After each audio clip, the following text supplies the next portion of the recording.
Welcome to Left Trek, your leftist Star Trek podcast. The only podcast that's brave enough to go, please subscribe, please comment, please like Pretty the show and please. comment, please. I'll tickle your feet.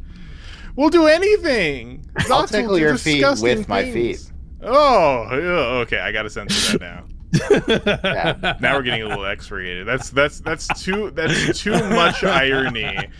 Not enough subs. Now they're gonna I'll dislike suck your toes. I'm waiting. I Please can't leave a wait to comment hear about how that. disgusted you are by my co-host can't- here. I can't wait to hear the intro when you post the recording, and it's just like Brian saying like and then just beep in the middle. Yeah, that'd be pretty good. That'd be pretty good. Okay, now I need 20 seconds of pure 100% silence, which so we can completely interrupt the flow of this. Okay, starting now. What? Proximity alert. Vessel approaching.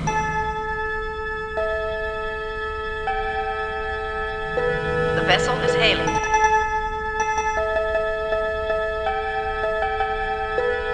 Space.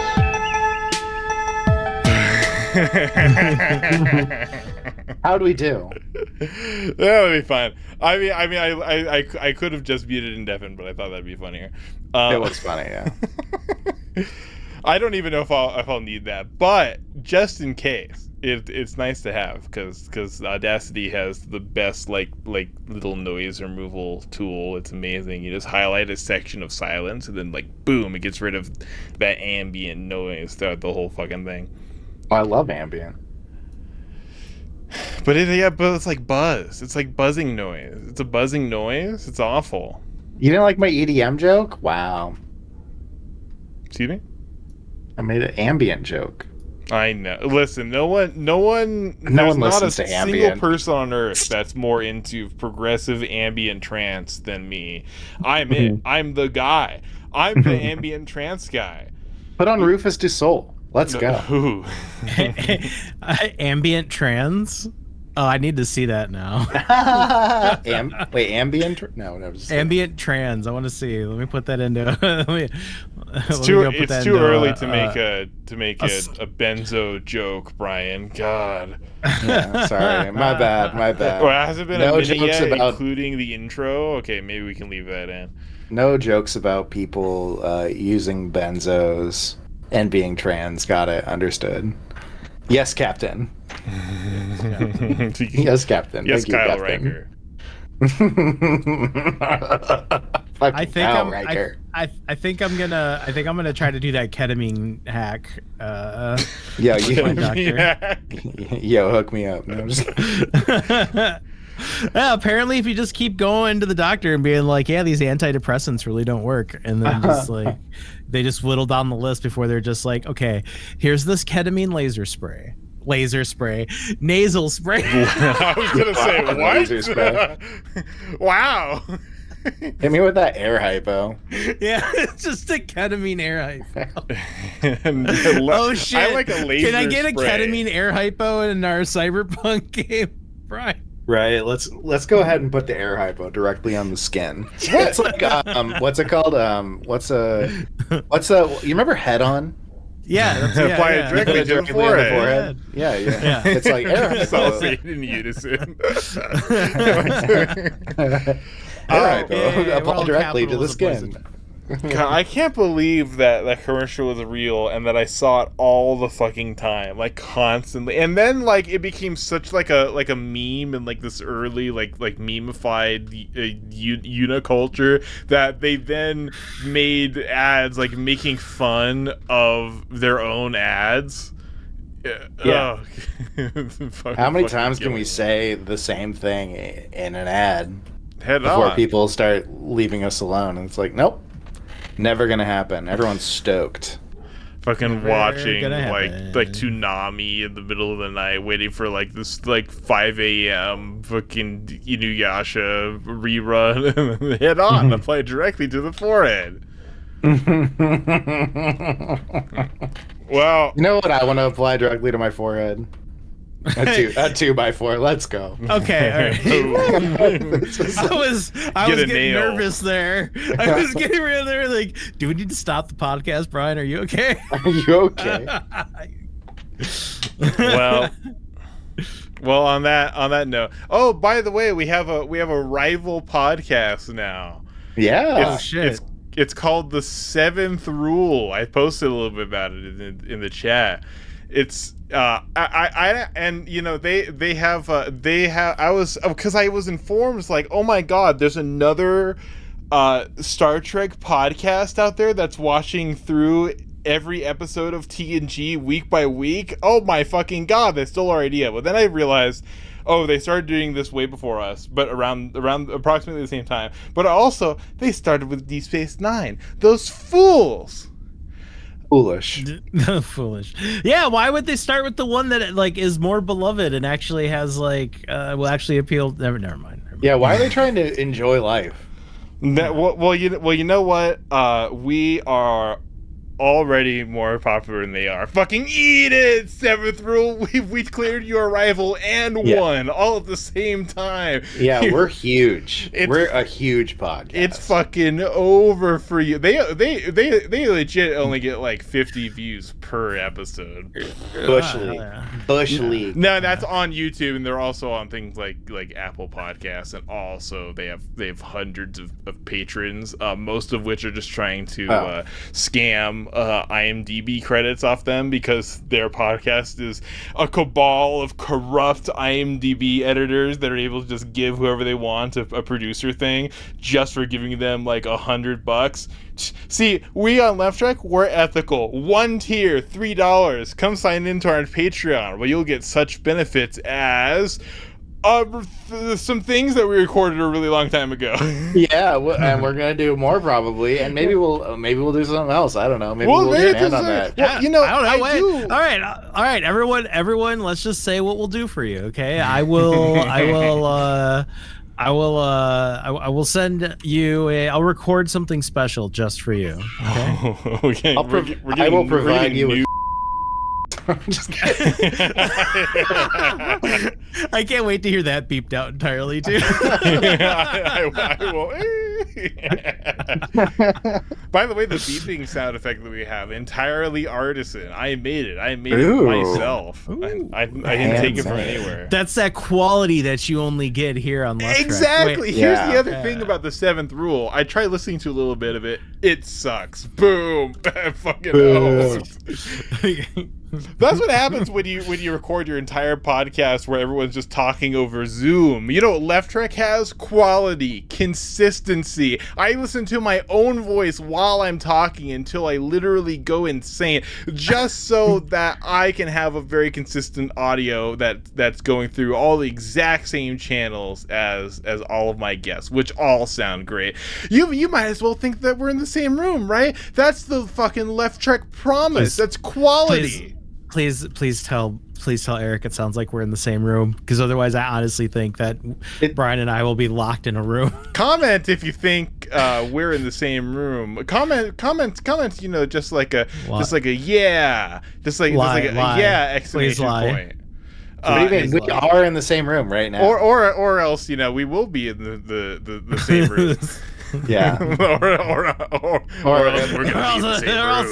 or else kidnapping. Yeah, Zotz and I wake up in a saw trap, and like now we're in the same room, and now we're in the same room, and we can record the podcast. Listen to how good the audio sounds. I'm just testing different kitchen knives, like fucking Michael Myers. I was thinking more like the Red Dragon thing. The Red Dragon thing? Yeah, Hannibal. Like what? Never mind. Yeah, no, I know what you mean. What? Oh, I know Brian did. Yeah. This is an obvious reference that I don't get. Yeah. Hannibal, like from Silence of the Lambs, Hannibal? Yeah, like Burris. What? How dare you make a follow-up joke I also don't understand? Fucking hell yeah, that was good. You piece of shit. You're the lowest. Stop. Only jokes that I can understand. All of Brian's jokes this episode are just gonna be beeped out. Yeah. But it hit me up for this.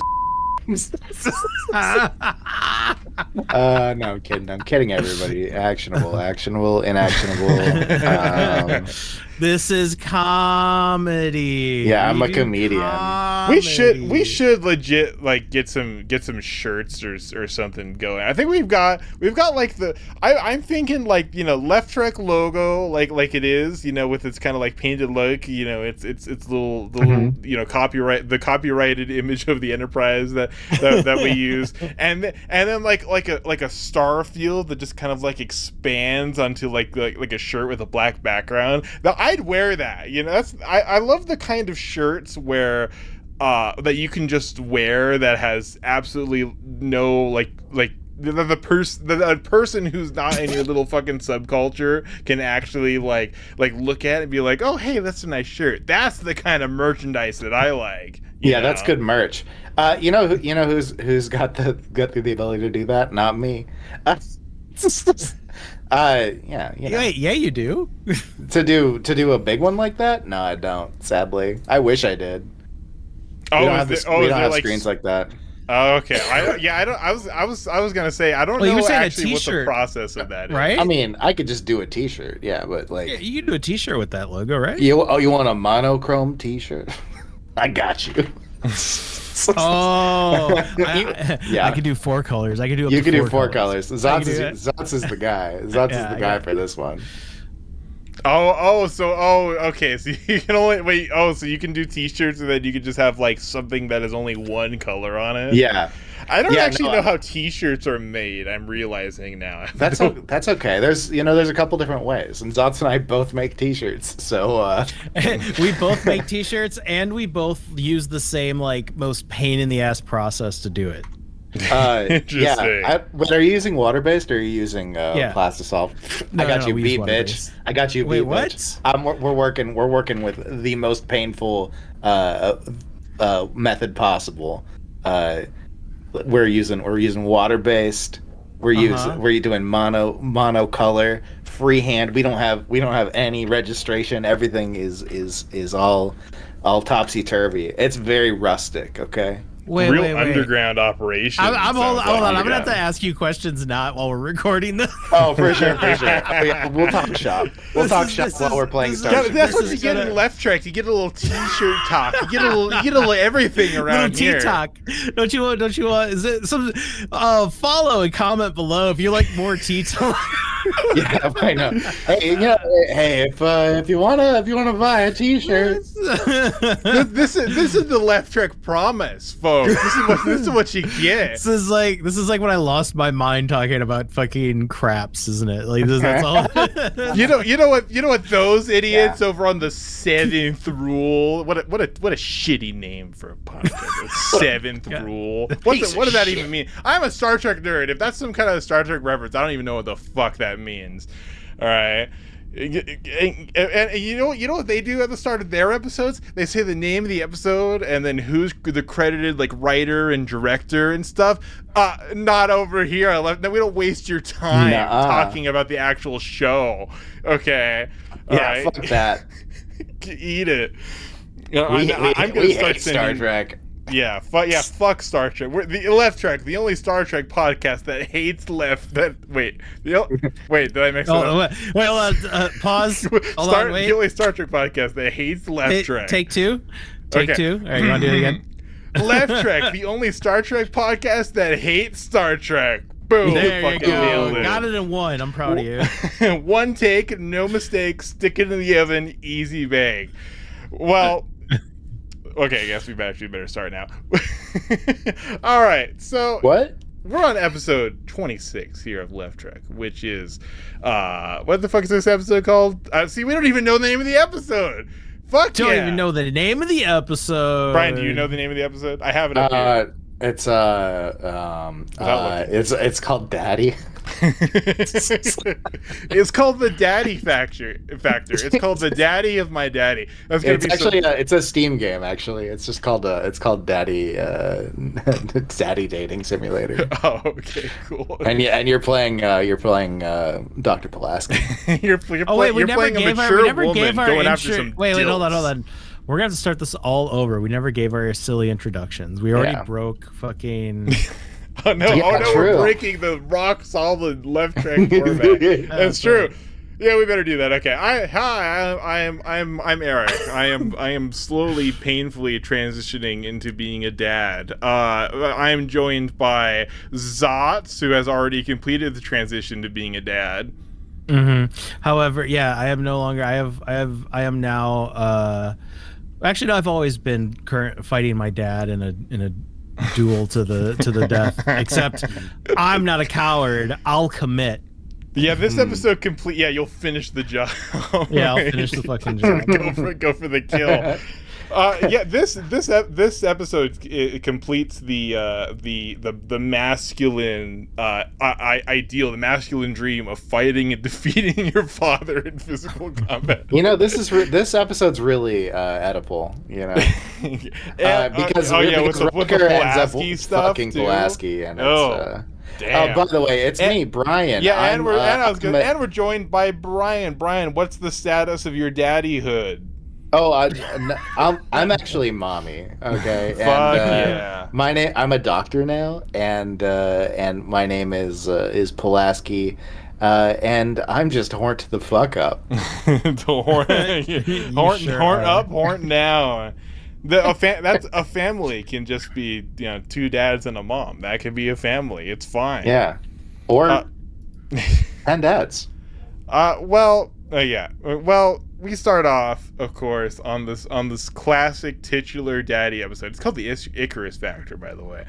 You know, because Icarus, you know, also had a daddy problem, and then attempted to fly too close to the sun, much like Riker, who doesn't fly at any point, doesn't get too close to the sun. It's like the story of Icarus. If Icarus, instead of flying too close to the sun, he beat up his dad. Also, it's like what if William Riker had wax wings instead of wings made of plasteel, you know, and that's plasteel wings will get you way closer to that sun than wax will.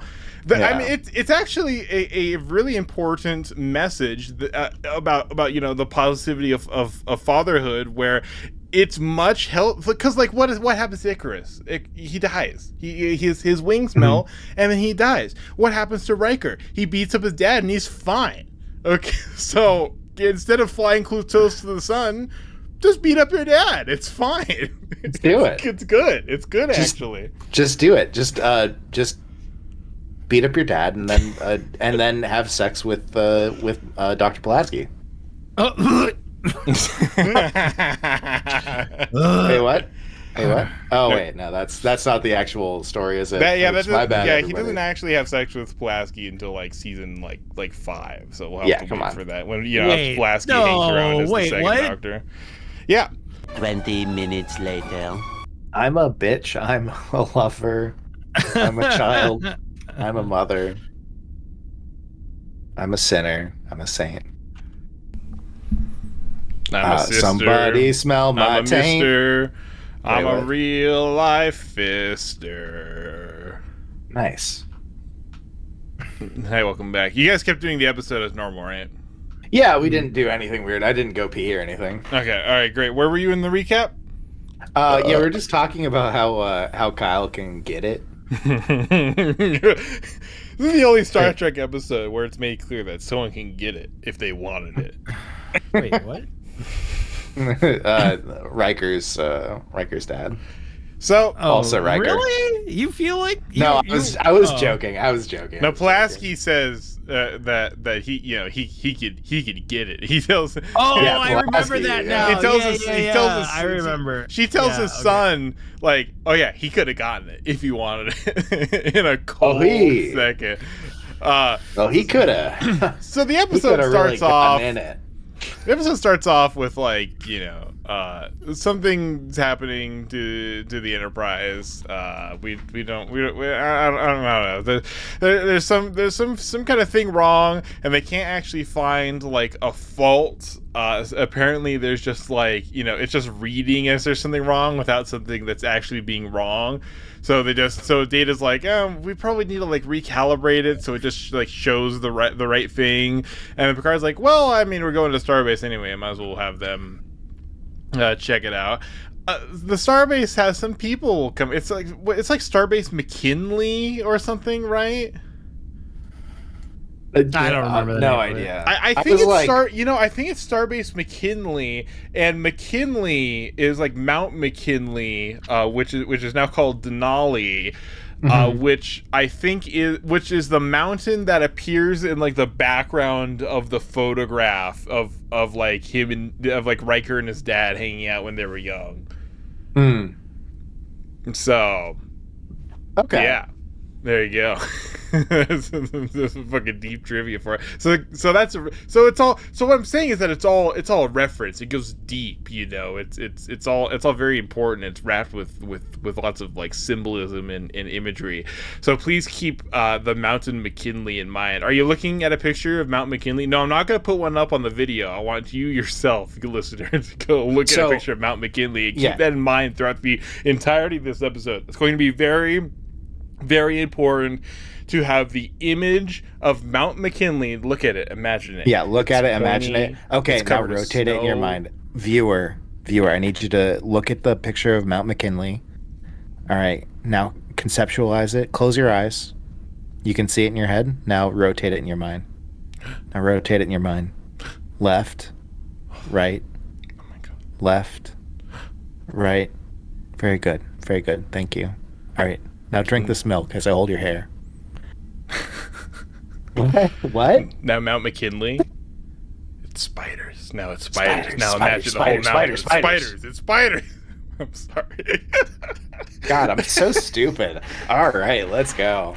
So the Starbase has some people coming on board, and Riker is like, oh, well, there's people coming on board, but Picard can't answer. He gets a call. He's like, Riker, come meet me in my ready room when you get a chance. And there Picard is, standing alone, silhouetted by the light as Riker comes in. Picard congratulatorily and solemnly informs Riker that, oh, the Ares need a new captain, and Riker, you've been selected. There's not even a conversation as to whether or not Riker actually wants it. Picard just assumes that he does, that he's going to make a flying first officer. You did a great job docking the Enterprise in episode 1. You remember that? Everyone? Oh, yeah, the Enterprise docked?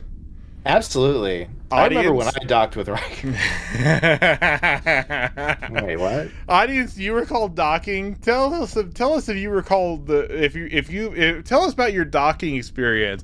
Also, tell us about if you remember the docking. Just leave another comment, something about docking. Do you remember the docking in episode 1? Episode 1 of Left Trek? Comment about that. Have you already commented several times? Comment again. I'm so glad that we all made the same thing about the impressive docking. Just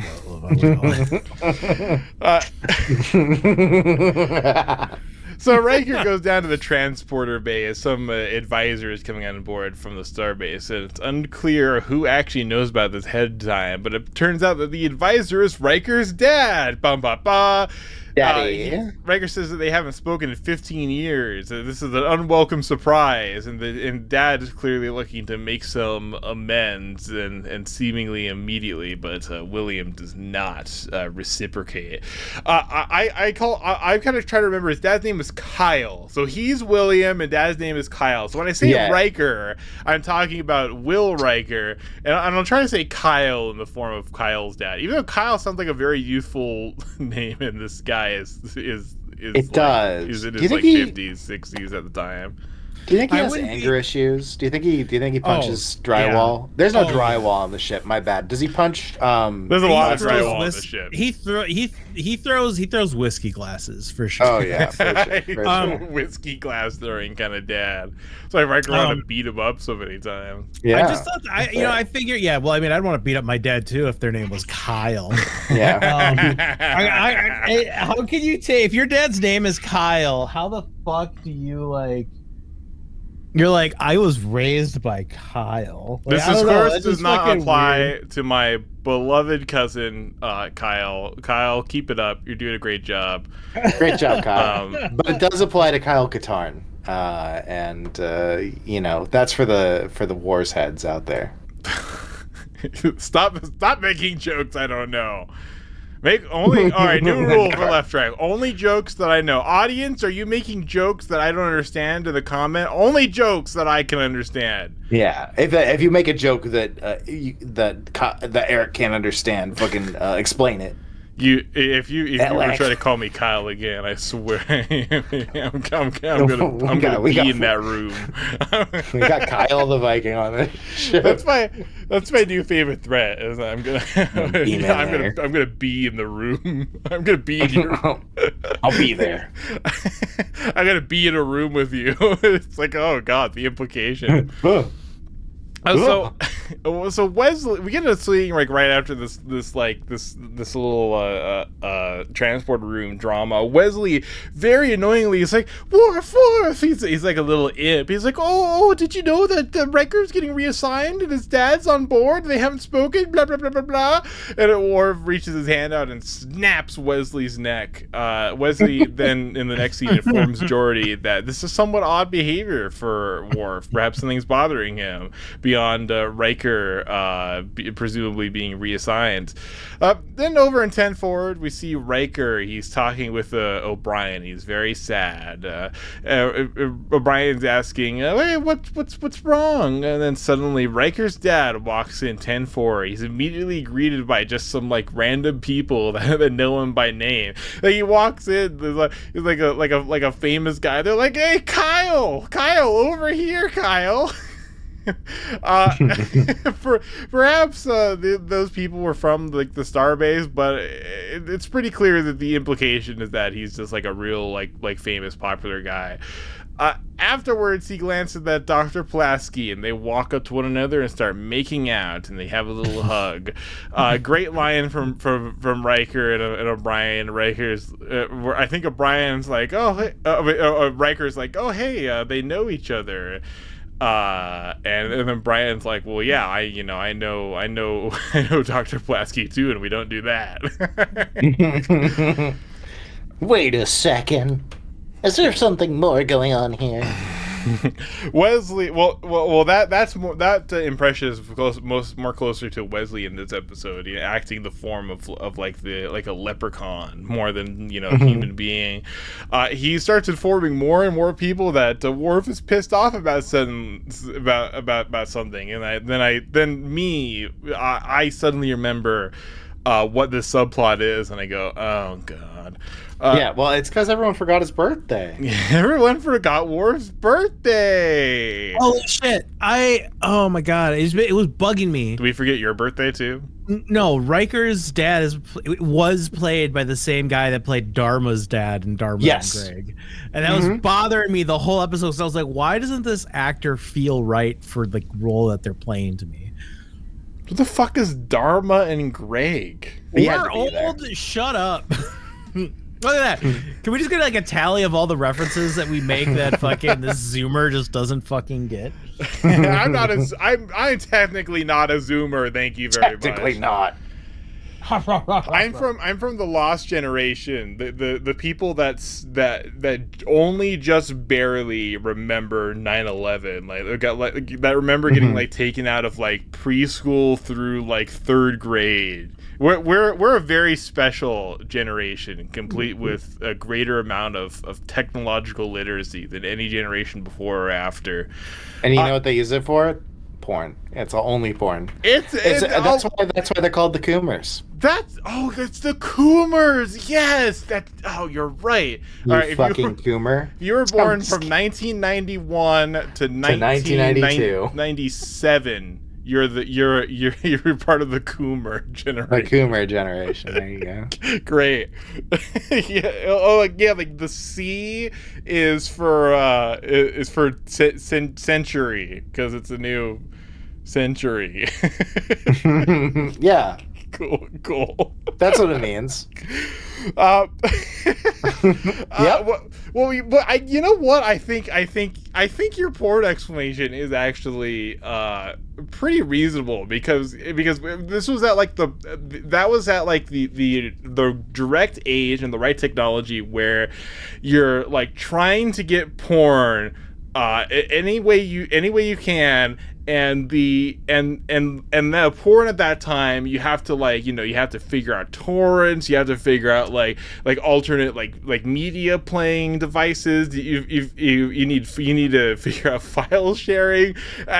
You're on LimeWire. You're fucking, I don't know, or you're like stealing Playboys. I don't know. It's fucking weird. There was I seem to be the only one that remembers this, but there was this infamous malware on LimeWire.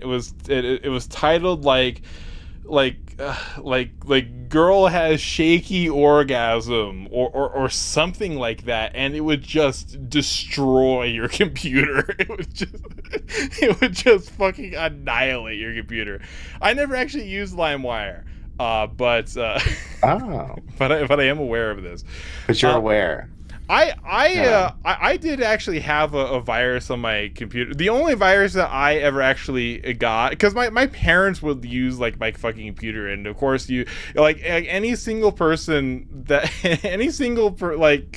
person that born before like 1970, the moment they try to use a computer, they get a virus on it. It's uncanny. It's incredible. It's impressive. Yeah. Well, to most Zoomers and Boomers have the exact same like sense of how technology works, where it might as well be magic. Like they don't get it at all. One, because they were just, they didn't have to do it for many of their daily activities in their formative years, and one, because now that user interfaces have been like Apple-ified, you don't actually know how to do anything. You just have to have apps that do it for you.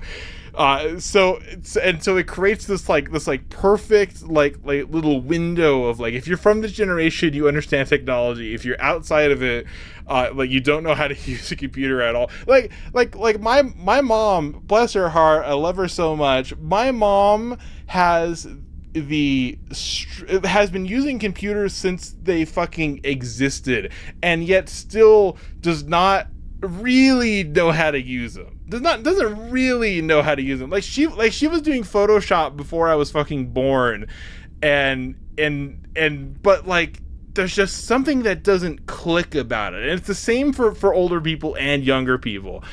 It's very interesting. I don't know. Maybe I think being a gamer has to do with it, because just like porn, you're having to get games from like weird places. You're having to access like VPNs to get on your World of Warcraft private servers. Yeah, you got to get weird with it. You got to get weird with it. It's true. I think it's interesting. This is something that needs to be studied. It feels weird because I definitely was part of the generation that there were classes on how to like build a computer, and I feel like that's not so much a thing anymore. Like, true. I mean, like, people do it, but it's like, if you're gonna do it, you look up a tutorial online. You don't go and take a class from somebody who's like, all right, well, here's how it is, and you got to get a book to take the class, and it's gonna be about you're gonna learn a little bit about binary and programming and blah blah blah blah blah. And I'm just like, oh wow, I didn't need fucking any of that, and I can still put a computer together. So, yeah, it's pretty easy. It's pretty easy, especially now. Yeah. Used to be harder, but it's a lot easier now. Yeah, now they just put the thermal paste on for you, and it's a bad idea to try to do your own thermal paste because you're just not going to do it as well. I'm just like, watch me, bitch. I got it. Wait, looks like the fucking the processor got cream pie. It's just all it's just everywhere. Just oozing out the edges. It's like, ooh. You want to make sure your thermal paste is applied factory smooth, and the only real way that you can ensure that it's factory smooth is if a factory's doing it for you. Oh yeah, we better talk about the episode more. See, this is what you get with Left Track. Left Track is actually a show about banter. It's actually about the hosts. Exactly. It's not actually about Star Trek. That's just here. Yeah, see, it's just the Star Trek is just the format that we put this excellent Chapo Trap House alternative, except we don't read you the news. I swear to God, Chapo's been going downhill for a really long time. It's like unlistenable if they're not just reading you an awful article. It kind of, I mean, to be fair, maybe it kind of started downhill. Yeah. Oh, I mean, yeah. I guess they've been downhill for like 300 episodes now. Yeah, it's been. Yeah. You know what it is. They did the any Chapo heads out in the audience. Remember the infamous Avatar episode? Ever since then, they've been going downhill. It's a shame. It's the Joe Bidenification of Felix Biederman. Hey, what happened to Virgil, Texas? Yeah, what happened? No, I don't know. No Hey, one, where's no Virgil, one Texas? knows. No one knows one what knows. happened. Okay, well, if Got we charged with sexual assault and then turned to dust in the he wind. didn't get charged with sexual assault. He got accused of texting teenagers, James Franco style. Imagine just being a guy. It's just like in your 30s. You're just a guy. You have a successful media career, and you're DMing 16-year-olds. You're trying to hook up with 16-year-olds. Yeah, he didn't build a bomb. He just bought all the precursors. Yeah, imagine doing No, that. I know, for real. That's but that Like happens James like a Franco lot. too. James Franco is like a fucking. He had already started 127 hours. He was like in the middle of producing The Room while he was DMing 16-year-olds to come hang out. Like, Yeah, I mean that's like one of the big problems with fame, right? Is like you start all other DMing forms of power. 16-year-olds inevitably. All other forms of power, you end up doing something fucking evil because of it. It just happens. It's true. So when we get too big, you can hasten, you viewer or listener or whatever can hasten our trip to the canceled zone by supporting us on Patreon and liking and subscribing. Yeah, get us that will famous. get too powerful and it'll go to our heads and we'll do something evil. We'll do something There you go. awful. I'll rob a bank and it'll be really sloppy. I'll get away with it, but it'll be really sloppy and everyone will know that I did it, but they can't prove it because I buried the money out in the woods and then I can't even find it. I'm like oh my god, that's my new life's goal. I'm gonna become a modern day rattlesnake Dick. There you go. Do you remember who here remembers Rattlesnake I just heard Dick? Rattlesnake Dick and said yes. Rattlesnake Dick, a famous stagecoach robber, hit a bunch of fucking gold out in the mountains, and then I think died or something. And that gold was never found. And that's gonna be me. I'm Rattlesnake Dick. Me, Rattlesnake Dick, and it would have been amazing. It would have been amazing to watch D.B. this all Cooper. done by. It would have been amazing to see something like this done in a holodeck episode on Star Trek. The show whose podcast we're doing a podcast on. Wait, what's Star Trek? We watched Star Trek? Oh yeah, we watched Star Trek. Okay. Oh wait, what's that? So Riker's dad is So Riker's dad is some sort of like Han Solo type space action hero. He's a tactical advisor. He does a bunch of other stuff. He worked with Pulaski on something, and then we get a conversation where it's revealed that they had some sort of like both like romantic and professional relationship that broke up due to like their career or something. Riker, William Riker, he walks up, not to be confused with Thomas Riker, his transporter duplicate, or his dad, Kyle Riker. This is William Riker, the Riker we all know and love. He walked William Franks. I mean Jonathan Franks. I mean Jonathan Kyle. Jenny Fracas. Jenny Fracas? Yeah. No, Yes. his name's Kyle. Kyle Franks walks up to them and then seems upset. There's like, "Oh, hey, Pulaski, you never told me that you knew my dad." She's like, "Oh, well, it wasn't a secret. It just never came up." And his dad's like, "Hey, sit down with us here, son. Come get a meal." And Riker's like, we'll go over that report whenever you get a chance," and walks off without joining them. It wasn't a secret. I just am your stepmom. It wasn't a secret. I just fucked your dad a few dozen times. It's fine. It's normal. A hilarious scene where Geordi and Data were press ganged by Wesley into confronting Worf about being lonely, and Data walks up kind of annoyingly supportive. He's like, "Worf, it has come to my attention that you're lonely. We're your friends. We're here we're there for you." And the short dialogue is cut short with Worf saying, "With all due respect, be gone, sir." It's great. I'll get a clip here. Eric, you better get a clip here.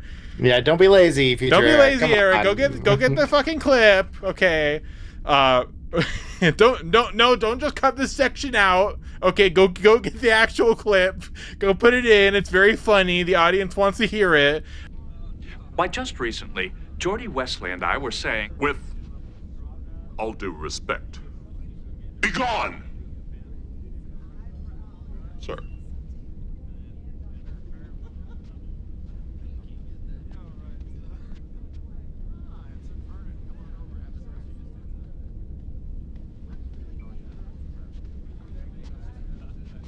he seems quite sincere in his desire for solitude. Okay, great. Yeah, everyone's really concerned about Worf's birthday, okay? Everyone wants to see the thing about Worf's birthday. Okay, they're very concerned.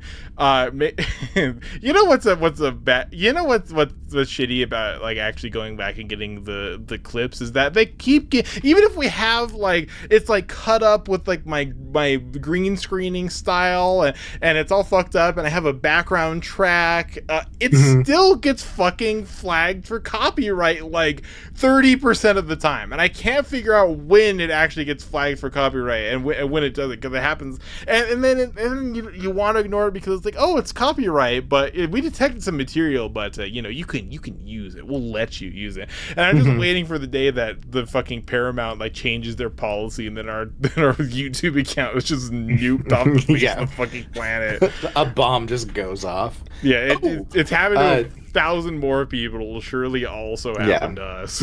Yeah, you got to get one of those modulator things that they use for like TikToks that does the like for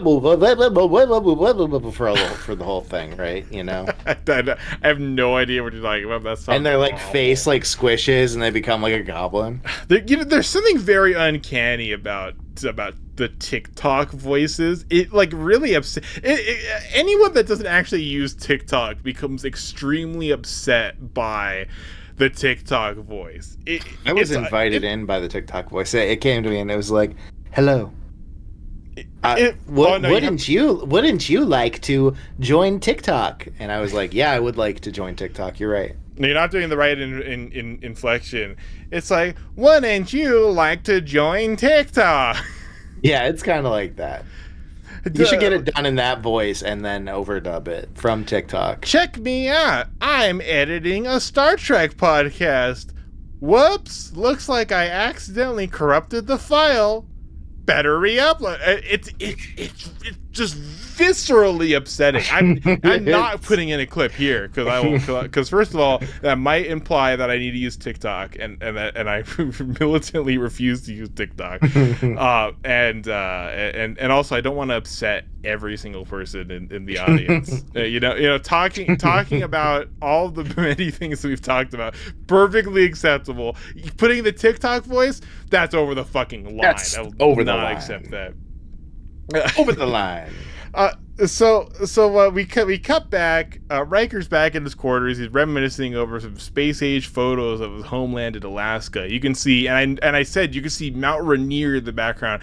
It's not Mount Rainier. It's fucking Denali. I'm sorry. I fucked up. Worf joins him. I'm sorry. Worf comes in his quarters and he's like, he's asked like, hey, if you take this Ares thing, take me with you because there might be combats and I want to die like a true hero. And Riker's like, what? Well, no, we're not. That's not what this is about. There's not going to be a chance to die as a true hero. We're just going to some fucking like backwater out in the fucking galaxy. And Worf's like, well, still, I want to kill and die.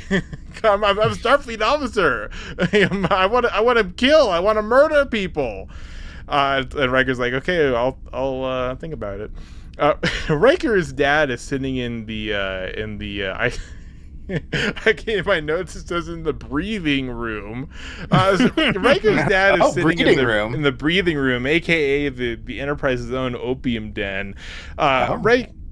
Riker joins in and says, "I'm here for the briefing, sir." And they talk a little bit.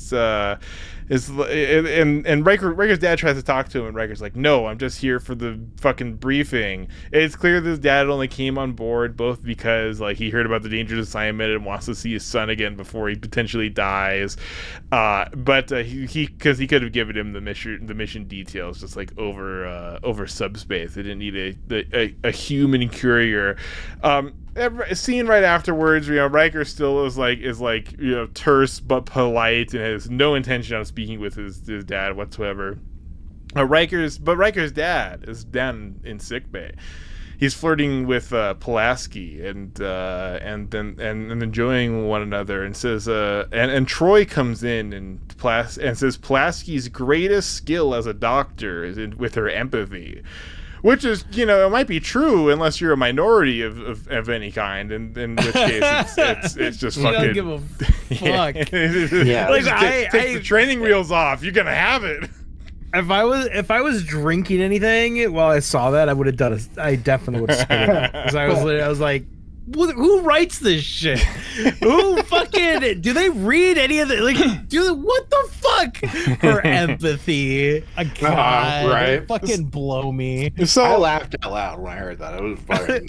Are you kidding me? The scene transitions to Troy talking to Kyle Riker, and she's doing a little honest little bit of therapy, a little like actual bit of deconstruction. And I've got to say, the writing in this episode for the A plot at the very least, good. Like, actually good. I really like it. Troy and Riker's dad are having this conversation where Troy is like actually, she's not doing therapy, but she like very accurately like reads Riker's dad and just kind of like because she verbally deconstructs him and no, like it his wasn't fucking issue. You're making this sound like way cooler than it was. She was just cool. realized like halfway through the talking with him, she just realized that he was just like another fucking toxic male boomer, and it was just like, oh, okay, no, I gotta explain to this fucking grown man with the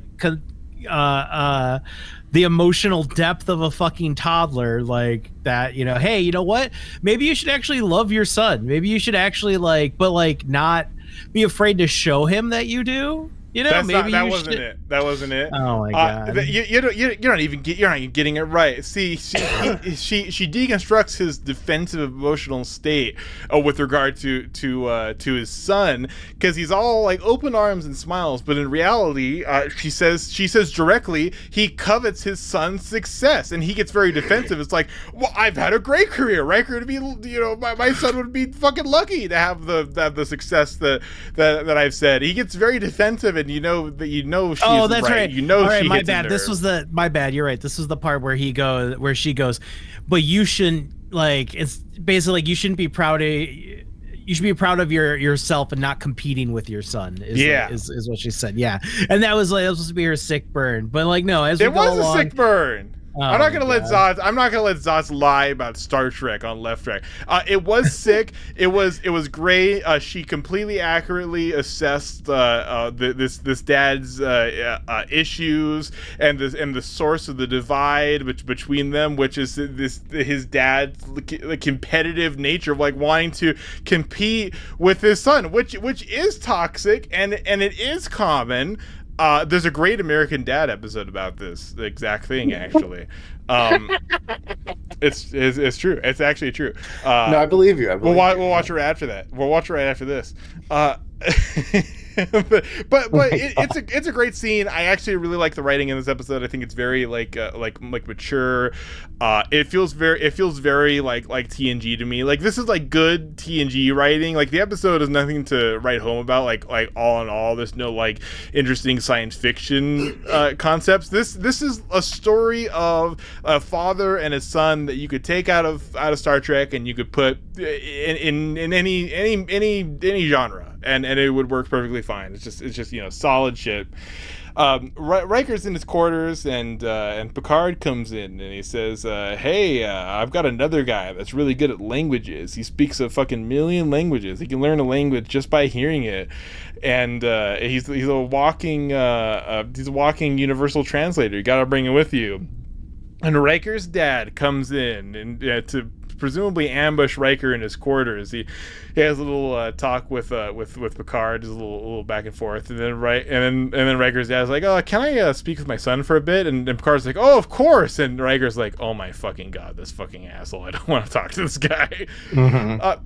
So they have a little bit of a fight where it's revealed that they haven't spoken in 15 years, and Riker was 15 and presumably like sued for emancipation or something, and then they haven't spoken again until this episode. Wait, did we pass the part where like Troy talks to Riker about all this? Did we pass that point already? Where Troy talks to William Riker, to Jonathan Frakes? Yes. Where Troy talks to him about like his dad and everything like that, or no? Is that basically I'm like when she's like, oh no, my bad, was that Data? He was talking to Data about his dad. Like he was looking, remember, like Riker's in his quarters and he's looking at like pictures of shit. The Worf comes in. Data doesn't come in. Oh, was it War? Whatever. Did we pass that point already? Okay. Yeah. That's when he's looking at pictures of space development. Yeah. And like he's just like, oh, you caught a fish. And he's just like, oh yeah. And he's like, no, I didn't. He's like, but you're holding it. And he's like, my dad took the pole out of my hands because he said that I wouldn't do it. So his dad, so like Riker's on a boat with his dad in Alaska. Exciting moment. The dad's like, you can't do this, and like you can't handle this fish. Give it here. And then it's like, oh, I can't have my kid looking like a fucking pussy.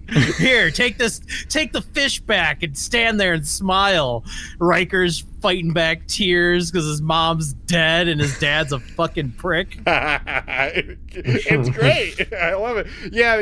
He goes over his childhood photos with Worf and tells that story. And again, it meaningfully like plays to the damage that his dad that he and his dad clearly have. So that makes like every so just like imagining like this, like I knew it was coming, the whole fucking thing of just like I was hard on you because I loved you so much bullshit. It's just like, no, shut the fuck up. Like, well, no, he didn't do that. There's a more it's more nuanced and specific of that because Riker's mom, she died when Riker was like 2, I'm pretty sure. So Riker never actually knew his mom. Because we get the line of basically his dad being like, I don't know why you were such a crybaby. You didn't even know her. Yeah, like, that's here. So he's in his quarters and he gets a good dig in before leaving. He's like, I hung in there for 13 years. That wasn't enough. Well, then go fuck yourself. Then he leaves. Yeah. Oh my God. Yeah. And then like you're supposed to and of course Pulaski. Of course it's like that's what kills me. It's like, oh, she's known for her empathy, but it's like literally like.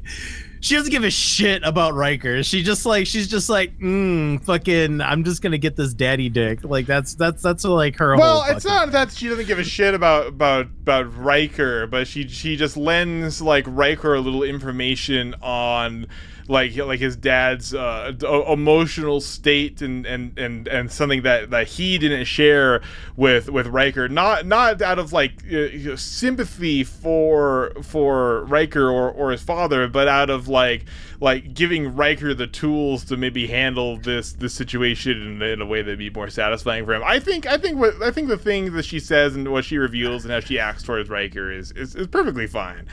Riker comes down to like apologize to Pulaski. Oh yeah, we come back to Wesley, and then he's doing some fucking like oh yeah, I figured out what's wrong with Worf. He missed his Klingon birthday. Okay, we cut back over to to oh my God, I'm getting fucking called. Love it. Hello. Oh, I'm still recording it right now. How's your podcast? God, Ma, I'm talking to my friends, okay? It's a real thing.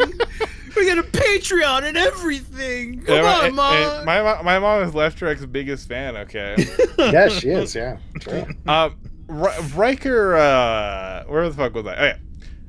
Riker comes down to apologize to Pulaski, saying that like, oh hey, I'm sorry about 10 Forward. Your personal life is none of my fucking business. It's okay if you're fucking my dad. It's okay. Fine. It's okay if you got sex with my dad. It's all right. And then we have a conversation where Pulaski informs Riker of why his dad never remarried. Now, I was talking over this, like recording notes, so I kind of missed a little bit of this, and I forgot to go back and watch it. So was Riker's mom with Riker's dad when they were on that like away mission where everyone died except for Riker's dad, who apparently only survived by sheer force of will or whatever?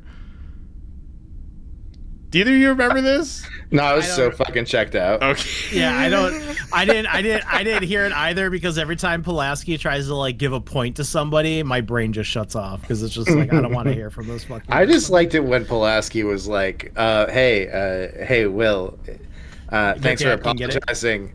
Hey, Will, thanks for apologizing. Are you gonna start calling me Mom now?" Okay, yeah, blah blah blah.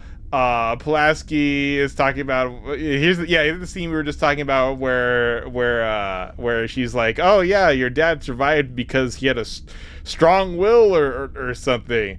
Riker never knew, right? Pulaski's like, you better jettison that emotional baggage, you little bitch, and then she walks away. Riker comes in and asks Picard. This is the scene right after that, by the way. He goes in and asks Picard, "Am I an idiot for turning down the Ares?" And Picard's like only now realizing that Riker might not want to go to the Ares and leave the Enterprise. Picard's like, "Well, I mean, it's no Enterprise, but being captain's actually pretty sick. You're gonna be on some shitty ship in the middle of nowhere, but it's gonna be your shitty ship. You're going to be the god of it, the god of that land. All on board will bow to you. You become a god amongst man, and everything revolves around you, and your will is law." And Riker's like, okay, I'll think about it. So Geordi and O'Brien, they're hanging out in front of the engine. Geordi's bitching that, oh my god, they're giving because the people on the starbase are giving the ship a real fucking going over, and they're like, oh, it could be some kind of malfunction, and I can't believe they're doing this. They're fucking with everything. This is ridiculous. And O'Brien and Geordi's like, hey O'Brien, if they went over the transporter like this, you wouldn't care. And O'Brien's like, no, I wouldn't have given a fuck. Okay, they can go over the transporter all they want, and Data goes, if I were a consummate professional, and an android, I would find this an insult. And like that's a funny line, but I'm on O'Brien's side here. Like let them go over your fucking engine. You know, the more the merrier, right? Like I you know I guess it's maybe more like of this theme of like unnecessary competition, but Geordi is not framed to be incorrect about finding it's an insult, because there isn't an issue. Geordi's ego isn't getting in the way of anything. So you know, maybe I'm making mountains out of molehills here probably.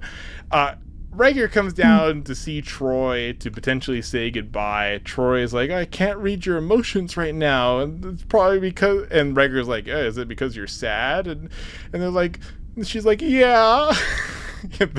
They start off cold. The conversation like gradually grows warmer until Troy like starts crying, and they have a little hug. It's a kind of sweet scene. So immediately after this, so they challenge each other to a fight. Pulaski hears about it, and he has Kyle like swagger down to sick bay. He has like he has something wrong with him or something. I don't know what's going on. And she's like, "Hey, you could die out there. You could Riker's dad, Kyle. You could fucking die out there." And Riker's dad is like, I'm not old enough where I fucking died doing a little ambo jitsu, and it's, you know, he's childish and competitive and reckless, just as he's been before.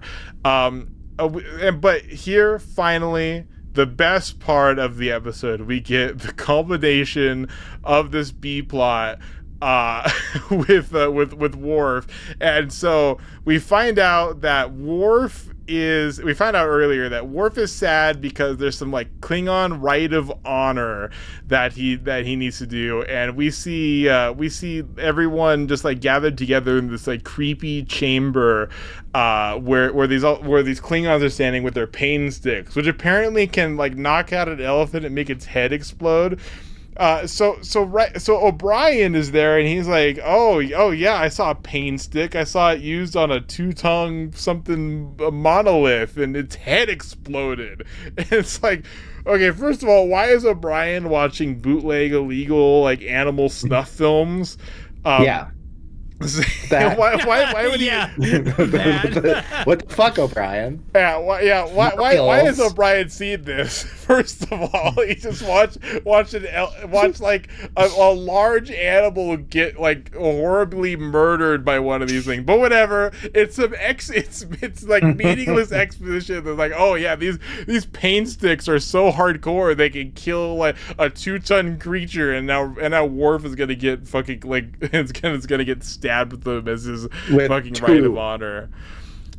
Two at the same time, and then repeatedly. It's like amazing. So as you can you can you throw like a still of like Worf like walking down this pain stick trail? Trust me, I've got the perfect plan for this. Okay, well, whatever it is, can you put that logo in the bottom right corner for me on whatever you do? I don't know what logo that's for, but I can guess, and yes, okay, yeah, I'll do that. This is truly trying my patience, counselor. Open. Shall we begin? I do not understand. What is this? Happy anniversary, Worf. One moment, Commander. What are you doing?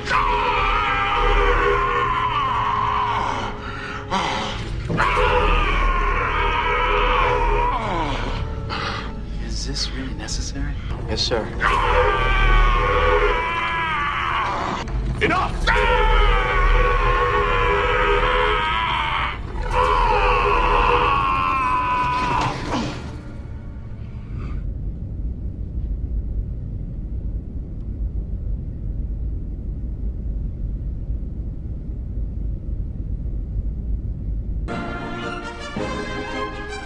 It literally, this whole scene was like, you just get your friends and family.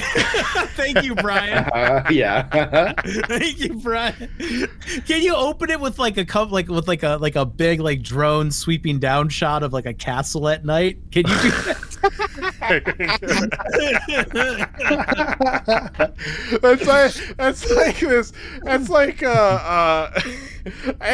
Yeah, absolutely. Well, I'm not gonna do that. There was this I caught someone was watching this show that's like this light alternate history show where there's like these this like royalty, and then it's like a 16th century like royalty show. I'm pretty sure, and there's this scene where there's this small like band playing. There's like classical like group. They're playing, and they're on like a spinning like carousel in the. They're spinning around the carousel. All these rich people walk around them, and I'm like, wait, how is this being powered exactly? And then I just imagine that it's being powered by the Wheel of Pain from Conan. Oh my god! you just kind of like you're like watching that, and you just like kind of angle down, and you go beneath the floorboards, and you move down, and it's Arnold Schwarzenegger as a child, like attempting to move this big wheel while like with all these slaves, and they're getting like whipped in the background. I'm sorry, that has nothing to do with what we're talking about. And they're all wearing harnesses, and it's like, yeah, you're getting closer. You're getting closer. I'll send you a link to something. Troy is bringing Worf down, and she's being like cagey as to what, because it's like a surprise party, but for Worf. We find out later in the series that Worf does not like surprise parties, unless they involve him getting tortured with cattle prods, with space cattle prods. Mm-hmm. He's like, he doesn't know what's going on. And he asks Troy, like, "Are you coming in?" And Troy's like, "No." She walks away. No. Good line delivery, good direction. I'm a fan of it. So Worf walks into the little door. And he takes off his coat, and he's wearing just a harness and a cod piece. And we see there, it's got he's wearing a little thing on his crotch. It's got like a lock on it. So there's a bunch of Klingons, just like, so there's a little trough in this creepy room, and there's a bunch of Klingons standing on either side of it, and Worf begins like salivating. He walks forward and he cites the ritual that he knows off the top of his head, and he steps in between the two Klingons, and the motherfucker gets pain sticks like right to the abdomen, like right below the rib cage. I'm just thinking like, oh, I bet that would hurt. Mm-hmm. Like goddamn. Data says that he's going through this rite of strength, and you're to admit your deepest feelings while undergoing horrible pain. And I don't know what they were intending with that, because the only thing Worf is talking about is about he's not talking about like his respect for his friends, like his duty as a Starfleet officer, or any of these things. He's like, no, his most deepest convictions are like, I will watch the blood of my enemies washing over my hand. Like he's talking like a fucking Sith in this scene. like I want to bathe in the entrails of the children that I slaughter. I want to feel the blood run over my face as I eat the hearts. Like Jesus fucking. So now we know what's going through Worf's mind at all times, like his deepest convictions. So Worf, so then he gets pain sticked like 4 or 5 times, like two at a time on each side. By the end of it, he's crying blood on the ground. He's just moaning, and he looks up at everyone. Is just like standing at the end of it, and Worf's like, "Oh God, I feel so fucking good, thank you." Oh. I'm pouring out his codpiece. The whole thing, his whole fucking thing of like. Like he's like shuddering, his body shaking, and he's just like he's convulsing on the ground. He's like, pure pleasure. Thank you. Like making eye contact with everyone. I'm just like, yo, no. So Troy And afterwards, Troy, we cut away. Troy and Pulaski are talking about the ritual. And Pulaski's like, yeah, I've never watched. Yeah, I watched, but I didn't stay afterwards because I threw up. And Troy's like, and she's like, well, I'm glad that humans have grown out of this. And then Troy goes, well, I mean, look at what Riker and his dad are doing. That seems pretty fucking stupid too. A smash cut. Riker is down, and we find out what Ambu Jitsu is. It's where you both dress up like Power Rangers and then beat each other with like sticks. It's the American Gladiator thing, right? I wanna point out that I think this is like another instance of Pulaski's like racism, like, or species, her intolerance, which is just like, God, I'm glad humans are better. I'm glad we've evolved past that, as other than the Klingons. That's true. Like, and also Troy should be taking offense to this too, because she's only half human. Yeah, exactly. Like, that's I forgot very, you were a annoying thing. Pulaski's like, oh yeah, I forgot you're a mongrel. Like, yeah. Oh yeah, I forgot you're a half-blood. Yeah. Star Trek. That's part of this really annoying thing that Star Trek does, where they say like human and humanity as like the standard state of like people like acting in like a ethical and compassionate way. But it seems kind of weird for that both to be in the lexicon of these people that exist in this like grand federation, where presumably the vast majority of the people in it are not humans, but okay, whatever. That happens that happens like in Voyager, that happens in fucking Deep Space Nine, and it's super obnoxious here. It's like, oh, I'm glad like, how can you read it without that being like racist in the context? Like, oh yes, I'm glad humans, as us, us people, us two white ladies sitting here talking, glad we've grown out of this. One of them's only half human, and most of the people presumably they both know are not humans, but whatever. It annoys the fuck out of me. Because Star Trek should not be about the inherent goodness of humanity. Like, even if that's like something that you genuinely believe and want to like express in art, there's a lot of non-humans around. Like, you use there's plenty of different words for this, but whatever. Humans don't do this kind of thing anymore. And Troy's like, well, yeah, they kind of do. Riker and his dad are playing Power Rangers down on the good Cargo Bay floor. So they have these like little like kendo, like Japanese style sparring outfits on. Like, Riker's dad is dressed in gray with white highlights, and Riker's dressed in red with gray highlights. So the sports, they say, the ultimate culmination of martial arts. They're wearing like little fucking plastic samurai outfits, and they have a club. And here's what Ambu Jitsu is, because An means darkness in Japanese, and Bojitsu is fighting with bow staffs, and so oh, okay, so you're blind and you're fighting with bow staffs, and that's exactly what it is. It's the J.K. Rowling style of naming stuff. So true. Yeah. So here's what Ambu Jitsu is. They have these clubs, and at the club is like, at the end of the club is like a red like little light that makes a sound, like indicating when it's like pointed at another person. But they're in a very small arena, and at the end of the stick is like a big like kind of like padded club that you're presumably supposed to hit the other person with. It seems very strange to me, because first of all, they're in a very small arena. Like, it'd be more likely to like walk out of the arena or trip off than it would be to not know like where your opponent is. These sticks are long enough that you can basically hit any part of the arena from any other part of the arena. So like trying to find one another in the darkness, which happens several times throughout their fight, does not seem like it'd be the most significant concern. But whatever. So they lower the thing over their eyes and they can't see.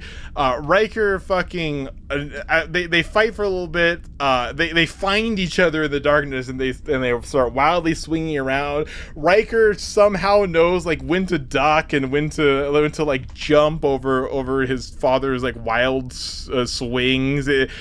It's very, the rules of this are very weird, and you know what, I'm really glad we don't see Parisi squares done like this, because you know what happens to Parisi squares? It's a legacy, everyone loves it, everyone's curious about it, we've never seen what the fuck it is. And Bujitsu, this is fucking stupid.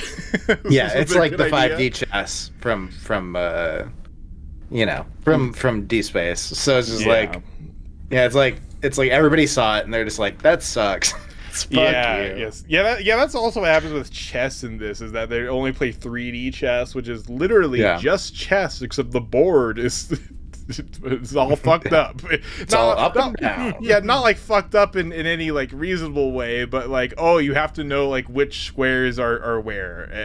And I guess that does make it harder technically, but whatever. Yeah, it's weird. So Riker fucking knocks his dad like several feet out of the ring with a massive like blow to center mass. This is the kind of blow that could like stop your heart if it hits you at the wrong time. And they continue to have their back and forth. His dad gets the better of him in one scene, and Riker goes like, "It should have been you that died, not my mom." And his dad like, "You barely knew her, but she was my wife. And when she died, you were the only thing that kept me going." They do another round. Riker's dad wins. He fucking sweeps him off his feet, and apparently that he cheated. That's a cheating move in this game. Even though I don't know what exactly was cheating in this scene, but did you get a sense? Do you know how he cheated? No idea. Yeah, he's a move, and it was a cheating. Yeah, he tripped him, but you know, we see people going for like the legs all the time in this.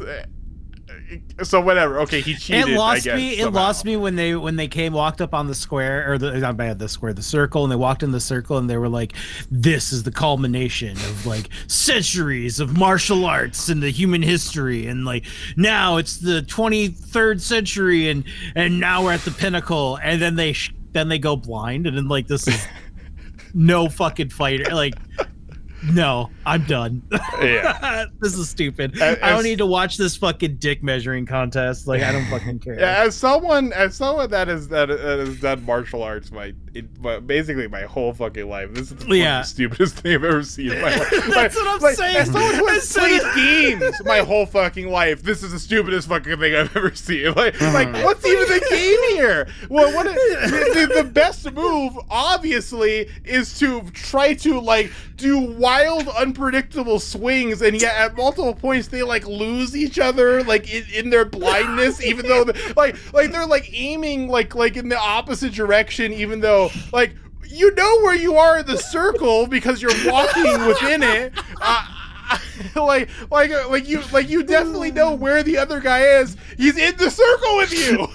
If you get into like a boxing ring and you just like close your eyes, like that's not a flex. Like that's like, you're just like, everyone just looks at you like, would just look at you like you're a fucking dipshit. Just well, like, you know, that's the game, right? That's the game. You have to fight with sticks and you're blind, but it's not a game. It's the culmination of like literal fucking centuries. It's a competition, right? Like that's the. I should say that's the.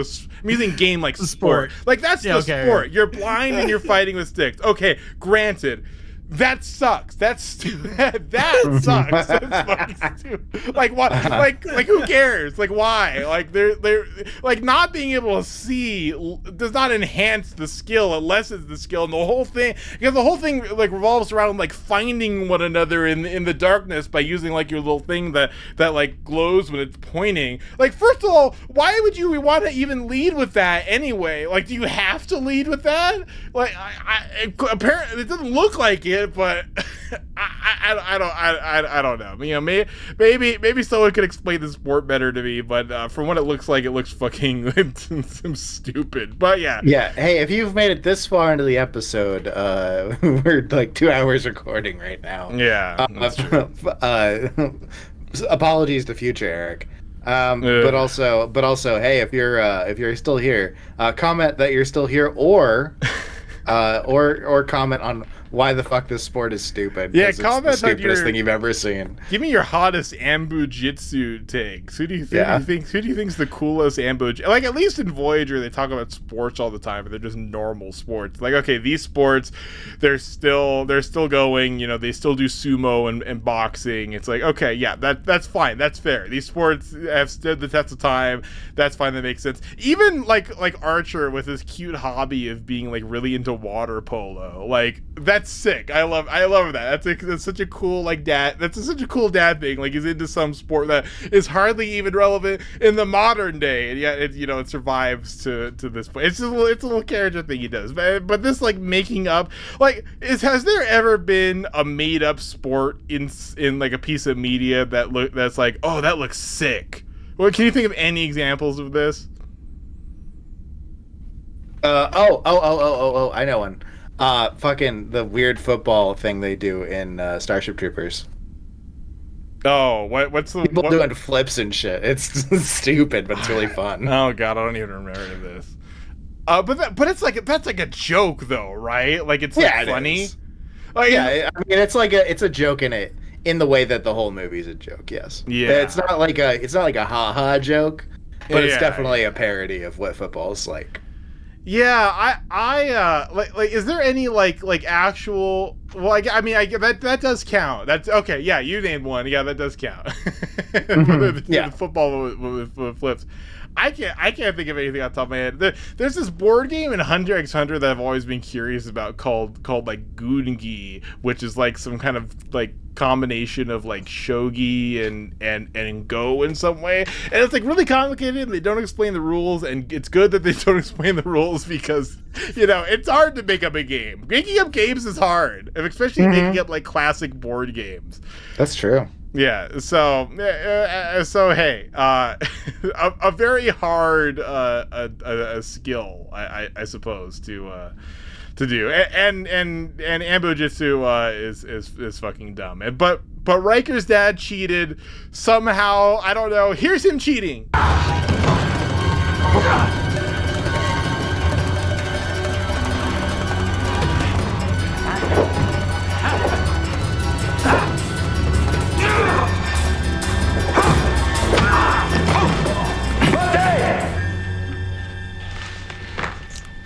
What is it now?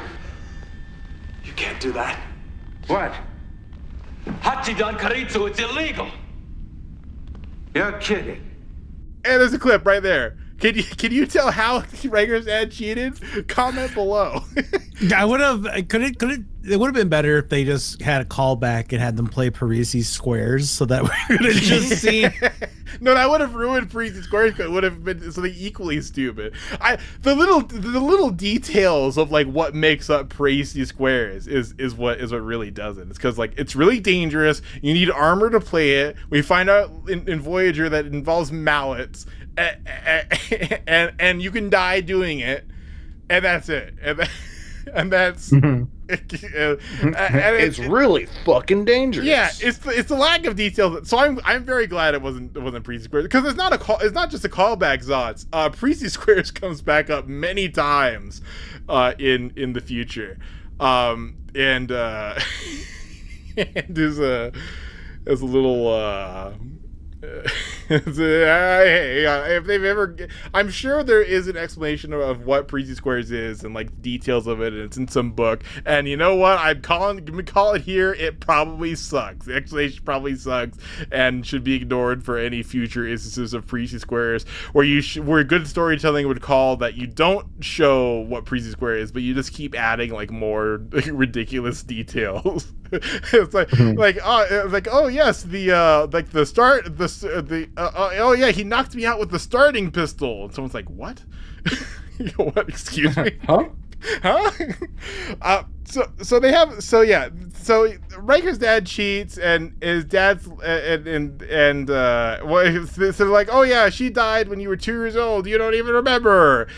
They have a brief conversation, and they seem to make up. This was kind of like a flash for me because I was still taking notes at this time. This like in the moment I'm like taking a note, they've already made up, and I'm like, well, that was fucking quick. I literally needed to go back. It was like shocking how fast like they seemed to bury the hatchet there. They talk about like how the death of his mom, or his wife rather, made him feel, and how the wall, and a little description of like the damage. It's like, my wife died, and this wall grew between us, and then it kept just growing and growing, and which like seems unusual because of exactly how young Riker was at this time. Like Riker, like. He's competing. He's being competitive and competing with like a young teenager, like a young child. I skipped over this, but he cheats because he's always won his whole life because he fucking cheated. He was cheating to win a competition and knew that he couldn't win fairly. Against his kid who was 12, and now admittedly losing in like a physical sport like this to a 12-year-old, that is embarrassing. That is actually embarrassing. Mm-hmm. Maybe I can understand because that's very embarrassing. But cheating in order to win, it reminds me very much. This is an anime about a really unpopular like otaku girl, and her friend realizes like how pathetic and sad she is because she sees her go down to the local card shop and battle some like very young children in this card game, and she always wins because she's so good. And then her friend sees that her friend's like, my friend's actually really cool, and then she sees that no, she's beating these kids because she's fucking cheating, and she's like, oh my god, my friend is literally the most pathetic person I've ever met. She's cheating against children. And that's what Riker's dad is doing against his own son in a physical competition where presumably he's like 35, he's in like his fucking prime, and he's losing at whack-a-mole, that competitive whack-a-mole with his fucking with his dad. Yeah, literally the most pathetic man in the universe. Very, very sad, pathetic. And that's kind of how it works with me because to me, that's like Riker realizing like, oh my god, this is literally the saddest man ever. I've gone from like fearing fearing and loathing this like mountain of hatred to this guy's fucking pathetic. Like a normal healthy adult does not do this, and that understanding leads to their resolution in the plot. That understanding seems to lead to their resolution where they very quickly kind of like mend the hatchet. Riker simply asks him a question. It's like, well, how do you feel? When in the like the midst of their argument, which is like the only like breaking down point of the emotional wall that he had with his dad, and his dad says like, well, I love you, and that cements the beginning of them healing their relationship, which we know happens off screen, like in the future. We never see Riker's dad again, but we know that they continue to mend their relationship from this point forward. So hey, look at that. Well, we see the beginnings of that happen here.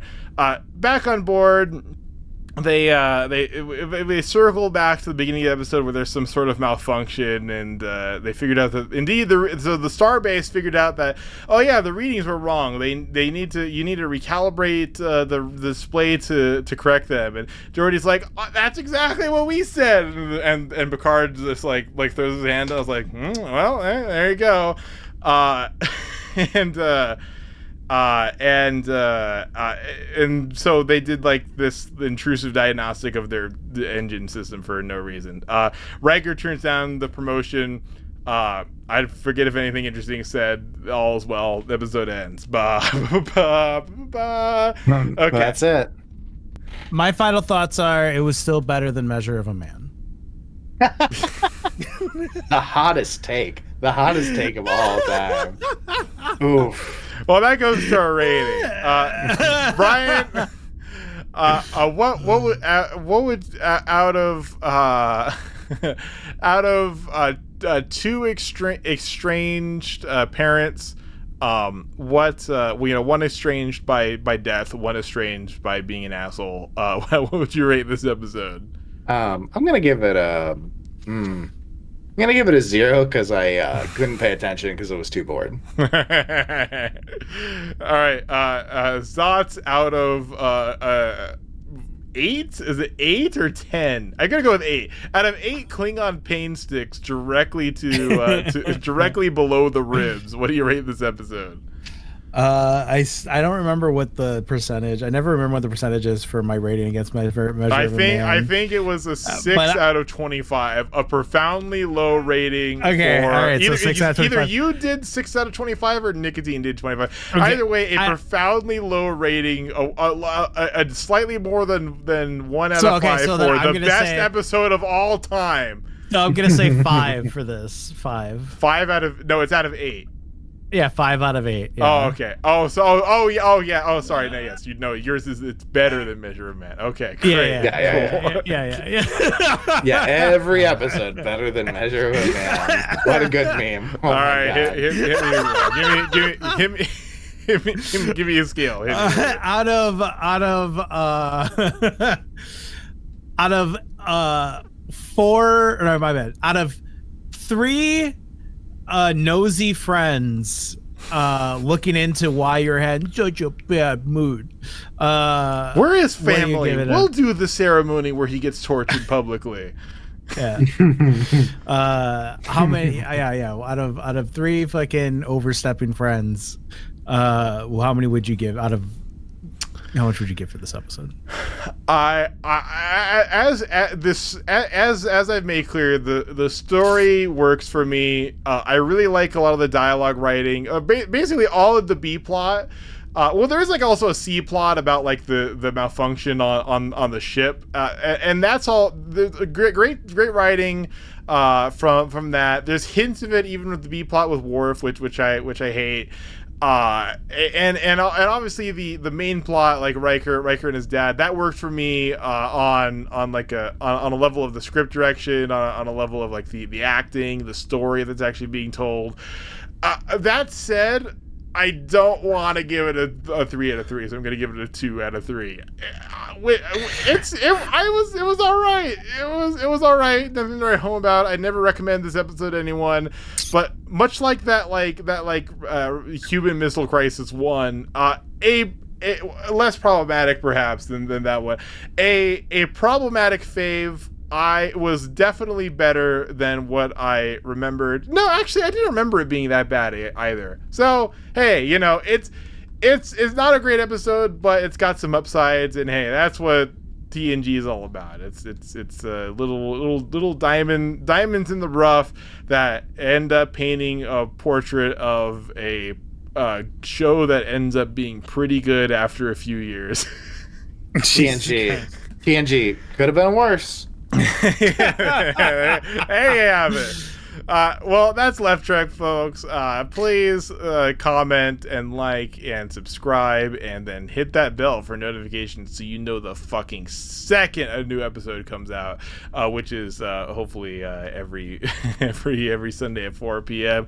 Look out for Rival Podcast, The Seventh Rule. We'll find out if they ever become aware of our rivalry, but Seventh Rule, we got your fucking number. Fuck you, bad podcast, terrible name. I'm making this rivalry is real. This is a real rivalry. This is not a joke, like friendly rivalry. No, fuck you. We own you. We're the best.